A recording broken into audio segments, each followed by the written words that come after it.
Hello guys, in this lecture we are going to see resolution in proposition logic. अगर मुझे proposition logic में अगर resolution निकालना है तो सबसे पहली स्टेप है कि गिवन एक्सिमॉन को क्लॉज फॉर्म में कन्वर्ट करो। तो अगर क्लॉज फॉर्म में कन्वर्ट करना है मतलब एक डिसजंक्शन फॉर्म में कन्वर्ट करना है। डिसजंक्शन फॉर्म मतलब कोई स्टेटमेंट ऐसी है तो मुझे ऐसे फॉर्म में उसको लिखना है, मतलब और से कनेक्टेड होनी चाहिए वो। अगर वो ऐसी स्टेटमेंट है तो मैं इन दोनों को सेपरेट सेपरेट लिखूँगा। अगर ऐसी स्टेटमेंट है तो मैं इसको सिंगल कंसिडर करूँगा, क्योंकि मुझे यहाँ पे कौन से फॉर्म में चाहिए, डिसजंक्शन के फॉर्म में चाहिए। कंजंक्शन रहा तो वो उसको मैं दोनों तरह से सेपरेट कर लूँगा, मतलब एक अलग स्टेटमेंट बन जाएंगी, बी एक अलग स्टेटमेंट बन जाएंगी।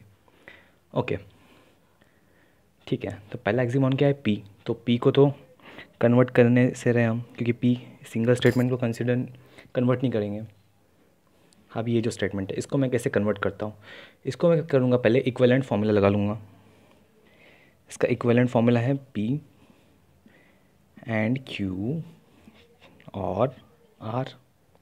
अब इसको मैं अगर इनसाइड में मल्टीप्लाई कर दूँ तो ये क्या हो जाएगा, नॉट ऑफ पी और not of Q, this is not of Q और आर। ये और से कनेक्टेड है, कोई प्रॉब्लम नहीं, मुझे और से कनेक्टेड ही चाहिए इसमें। इसको भी कंसिडर करूँगा मैं। अब इसको मैं डायरेक्टली यहाँ पे करता हूँ, not of S and not of T और क्यू।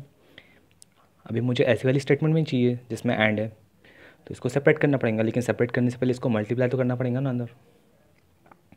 तो ये वाली स्टेटमेंट में कैसे लिख सकता हूँ फिर, नॉट ऑफ एस और Q and not of T और क्यू। अब कोई प्रॉब्लम नहीं है। अब इन दोनों स्टेटमेंट को मैं अलग अलग लिख लेता हूँ। ठीक है, ये दोनों स्टेटमेंट्स क्या होगी, अलग अलग। अब इसमें टी है तो आखिरी में यहाँ पे टी।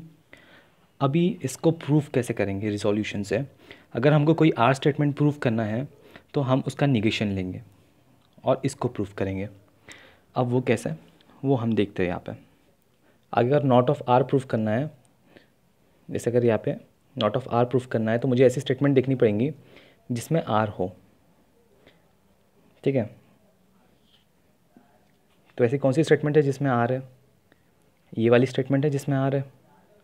तो ये स्टेटमेंट मैं यहाँ पे लिख लूँ, नॉट ऑफ पी और नॉट ऑफ क्यू और आर, मतलब आर और नॉट ऑफ आर रिजॉल्व हो जाएंगे।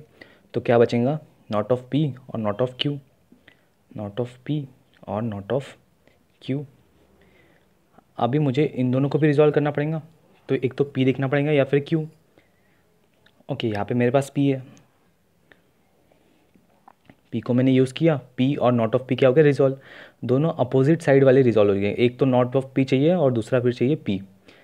ठीक है, तो क्या आंसर बच गया, नॉट ऑफ क्यू। इसके लिए क्यू चाहिए, क्यू कौन से स्टेटमेंट में है, चलो ये दो स्टेटमेंट्स हैं मेरे पास।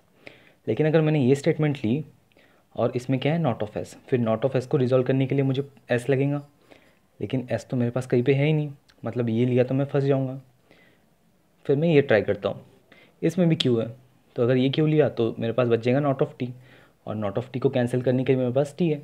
तो ठीक है, इसके साथ क्या लूँगा फिर मैं, ये वाली स्टेटमेंट, इसको क्या बोल दूँगा मैं, नॉट ऑफ टी और क्यू। मतलब क्या हो जाएगा, क्यू और नॉट ऑफ क्यू ये दोनों क्या हो जाएंगे, रिजॉल्व। तो क्या बचेगा यहाँ पे, not of T.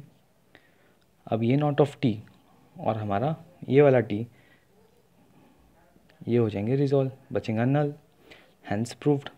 Okay, thank you.